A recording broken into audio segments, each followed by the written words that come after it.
Oh, we could fly.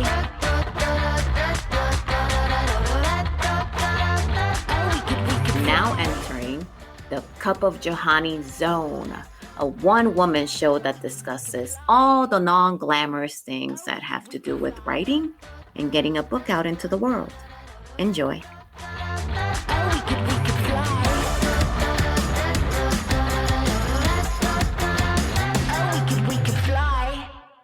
Coming live from my garage because I'm still moving and unpacking.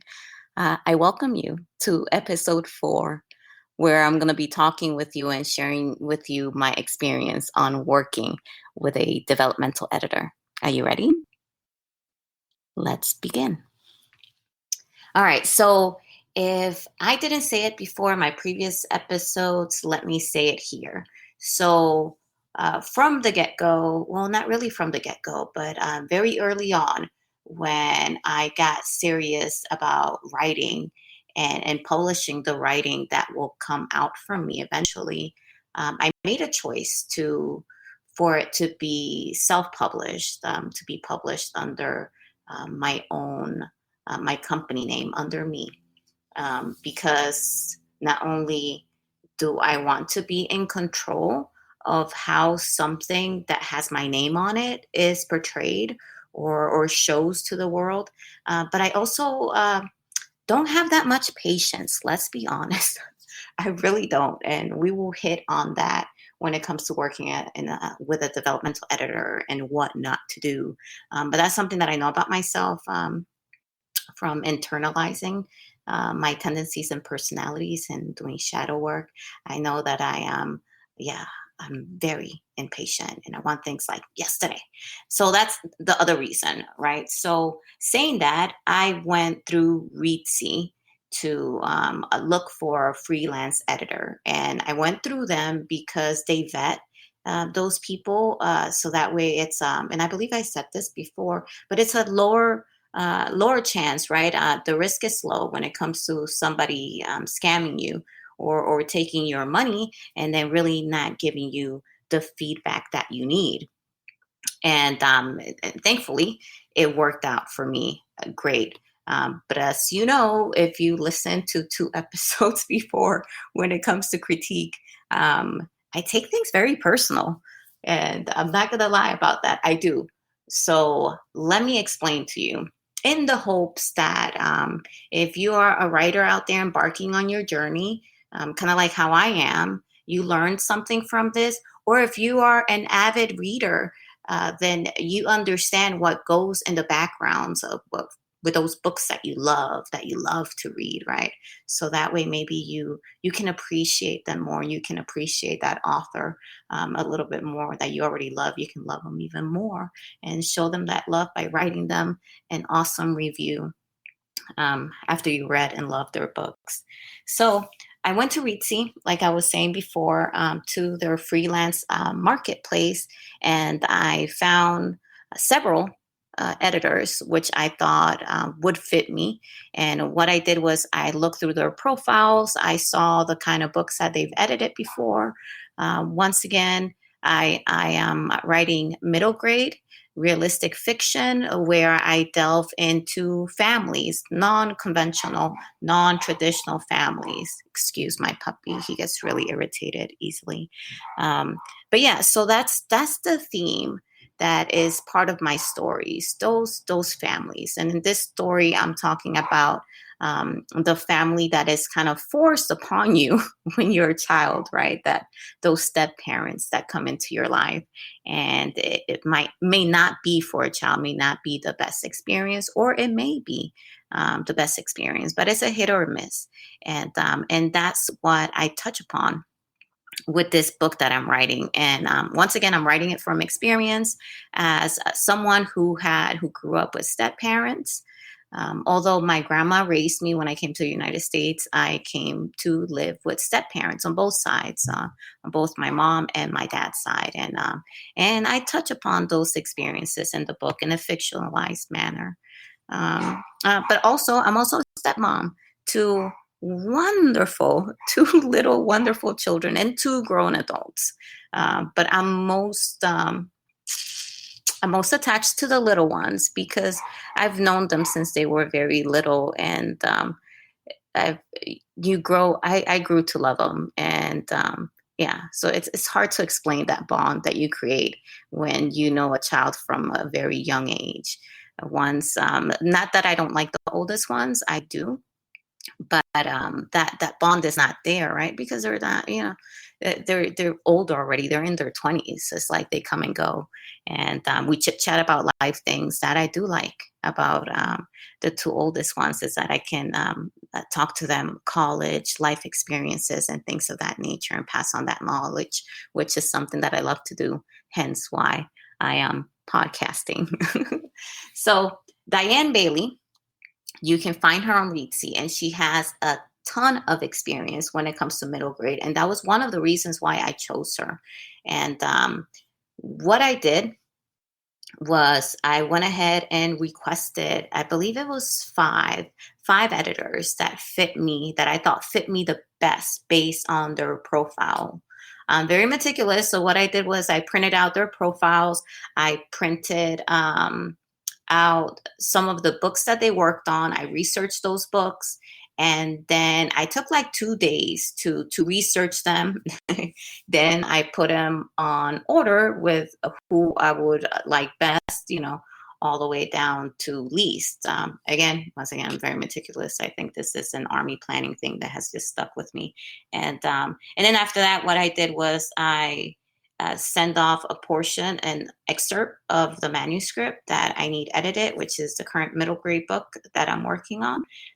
And then I waited for their replies to see if, one, they can meet my timeline, because that's very important to me. And two, they're okay with working with my work in progress. One said no because it was too early in the stage. Not gonna lie, I felt a little attacked, but once we talk a little bit more in this episode, you're gonna figure out that she was right. I was too early on in the process, but thankfully, the other ones accepted it, and then from those that accepted it, I had to make a choice as to who would fit me best. And once again, I picked Diane Bailey because I thought she will fit me best. And not only because she works in middle grade, but she also has experience with step parents, because she told me in her email how her brothers and sisters were her step brothers and sisters when they will go visit her, and that was like what prompted me to pick her, because with someone with that experience, I would love to get their opinion on how the story flows and how it works. So that was the reason why I picked her. And another reason was because she explained how she will give you on her feedback possibilities of things that you can do to fix the things that she found that can be better in your work in progress. And that to me is, at this stage, I don't know if I'm going to change once I progressed in my publishing journey, but at this stage, that's what I need from a developmental editor. I need someone that can tell me, look, this is not working right now. You can do this to fix this.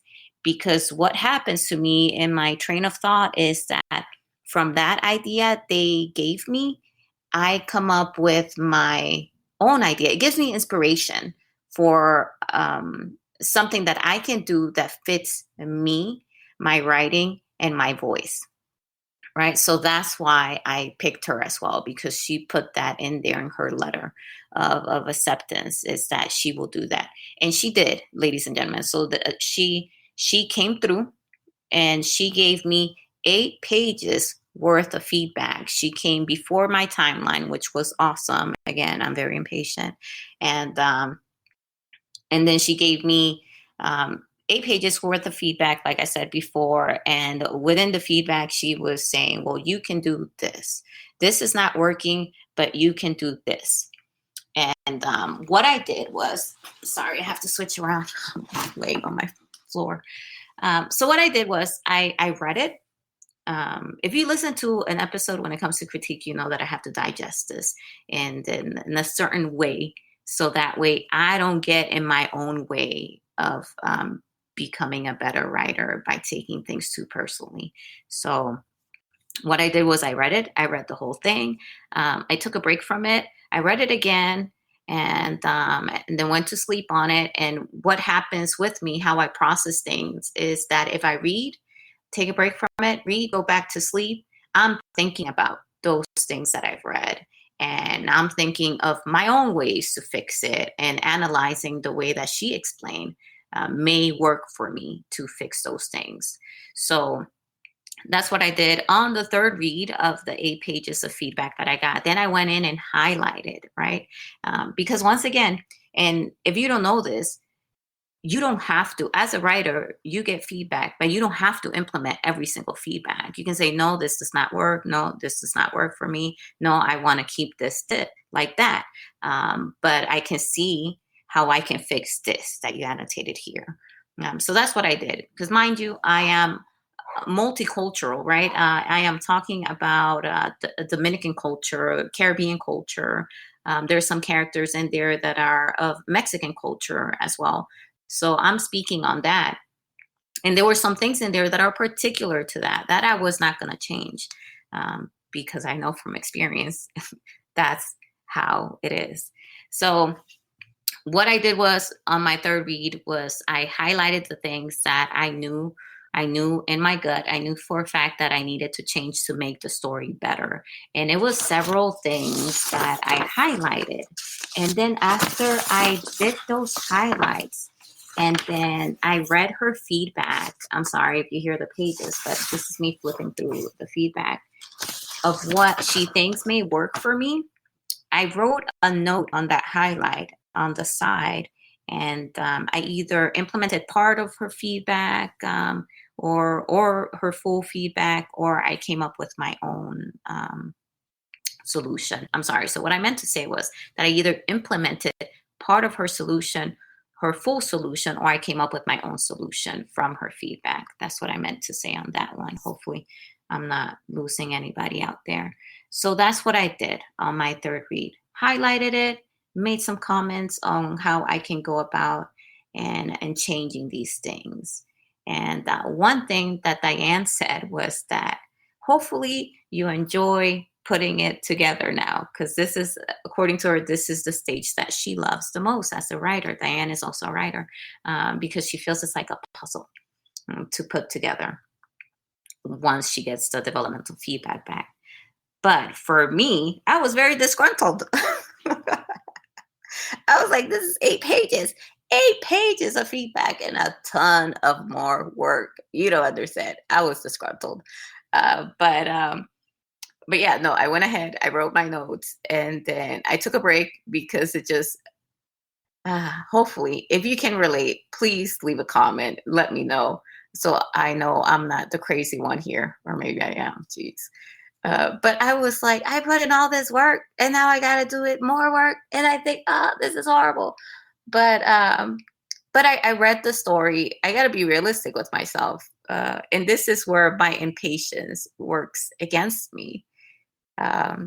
Let's go back to what I was saying about being impatient. And that's something that you should try to mitigate when it comes to writing and the publishing and all of that. Even if you're self-publishing, it's just try to have a little grace, try to have a little patience with yourself, because these are layers of work. And when a reader reads like a easy to read, awesome story that they just can't put down, that's a lot of hours that the author and the editors involved in that story put in. So it takes a lot of hours because it's a lot of layers of work when it comes to a good story. And but the reader don't get to see that, and that's okay. They don't need to see the struggle that the author went through. They just see the finished product that they are just devouring and purchasing and loving on. So that's okay. But when it comes to my impatience, what I did was, and this is why I said that the editor that turned me down, she was right.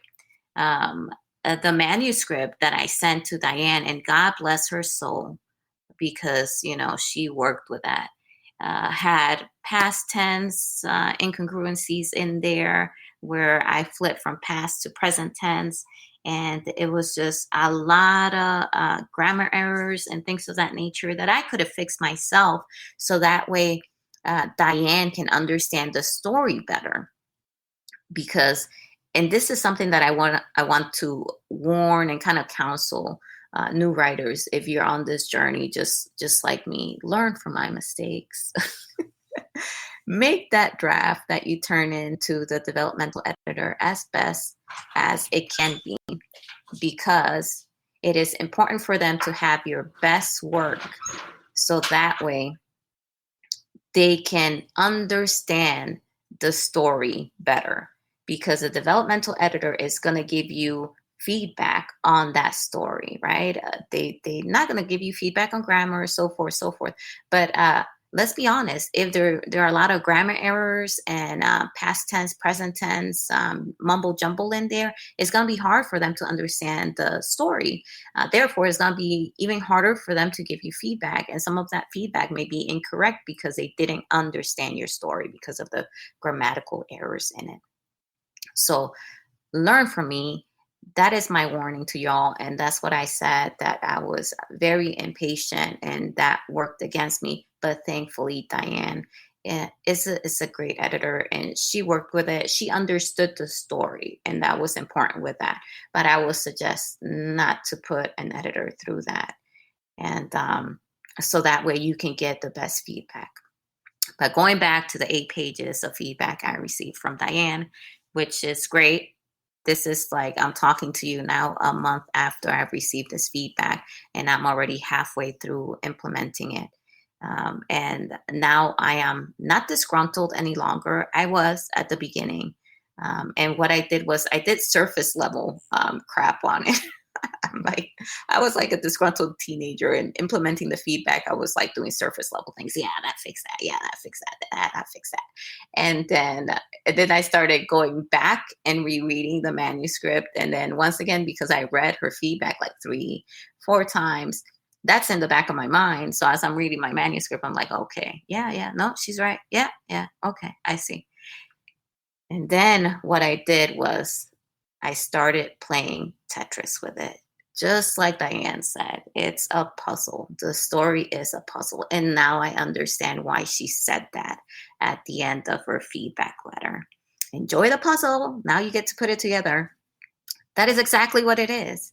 So a story flows when there's a structure and the events make sense. And what's in those events are plausible things for the characters. And if you know, if you've listened to the other episodes that I put out there, you know that I've read Story Genius. And that is like, right now, it's my go-to craft book when it comes to developing a story, is Story Genius by Lisa Crone. And even in there, so I knew this, even in there, it says that you have to create characters so their actions are plausible in the book. And there were some instances in there where the interaction between Mrs. Frenchie and Isla, Mrs. Frenchie is the stepmom, or S-mom as Isla calls her, is not congruent. It's a little off. And then the same thing with the dad. So the dad was the biggest fix that I needed to do, because Diane told me it's just the dad is unlikable, when that was not what I was after. I wanted the dad to be likable, because I didn't want Isla to have like only unlikable characters around her. I needed her to have a loving figure somewhere there. Sorry, I'm adjusting. Not the most flexible person. So I knew I needed to fix that. And I needed to fix that by delving into that character a little bit more and actually developing a background for this character. If you've read Story Genius, you know that when you're making a character, you're writing scenes about what makes that character tick, what that character has become and why, and then you're writing those scenes on how that character became who they are at the point of the start of your story. So that's what I did, and I took my time with it. And when I did that, listeners, that's when it clicked. That's when the story started making sense, because that is one of the main characters in there. It's not just Isla, it's Isla, her mom, her dad, Mrs. Frenchie, who is a stepmom. Those are the biggest characters in there. So, and I had not developed the dad as much as I needed to for the story for all the puzzle pieces to fit, if we're going with Diane's analogy. So once I did that, I went back and I started putting the puzzle pieces together. Ha! Yay! So now I'm not almost done, but I am halfway through the feedback, halfway through implementing the feedback in a way that can strengthen my story. And I feel so much better. And this is me telling you several things here before I end this episode. And that is to give yourself grace when you're writing these stories, right? If you're a writer out there, give yourself grace. Have some patience with yourself. Get to know your characters, especially if you're writing stories that are character driven. I love to read character driven stories. So I knew that when I embarked on this writing journey, that my stories will be just that, because that's what I love to read. I want a character to take me on a journey.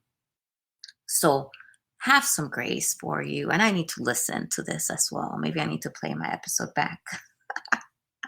Have some grace, have some patience. Do your research when it comes to developmental editors. They are great, especially if you're starting out and you don't really understand, or you're not sure if your story is clicking. Work with them. Work with beta readers as well. Once I'm done with these edits and I proofread it and I make my own grammatical fixes on it, I'm going to ask for beta readers out there. So if any beta readers are listening to this, hit me up. I would need you here in a month. Thank you in advance. Have some beta readers, writers, and let them look at your story so that way you can see from a reader's perspective how it clicks. You can do that if you don't have the financial resources, right, to go through a developmental editor. That's fine, but you cannot, if you're not too sure that your story is clicking, it is best to gain feedback from other people that are not your family, that can give you honest feedback, honest and respectful feedback, I should say. Don't let no one bully you. No, that is a no-go. So that way you can make that story better. Because at the end of the day, and I'm going to tell you as a reader, I'm putting my reader hat on, I can let go of some grammatical errors here and there when I'm reading a book. But if the story is not there for me, I'll put down the book. But I won't put down a book for grammatical errors. I'll put down a book for bad storytelling. If the story is dragging on, and so forth and so forth, I'll put the book down. So invest in that. Invest in the story. And then invest on your grammar as well.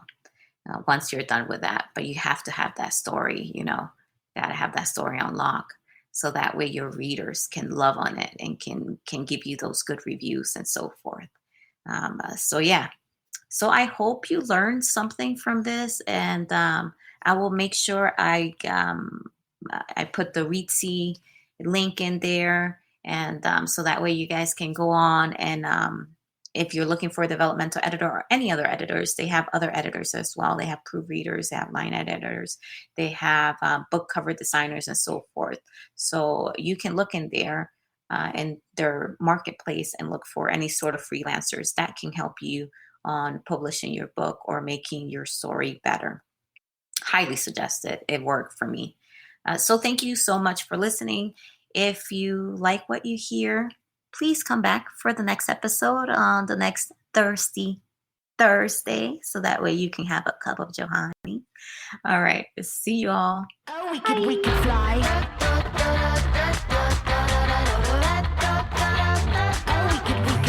Thank you so much for listening. Don't forget to follow and subscribe to the show. See you on the next episode. Bye. Oh, we could fly.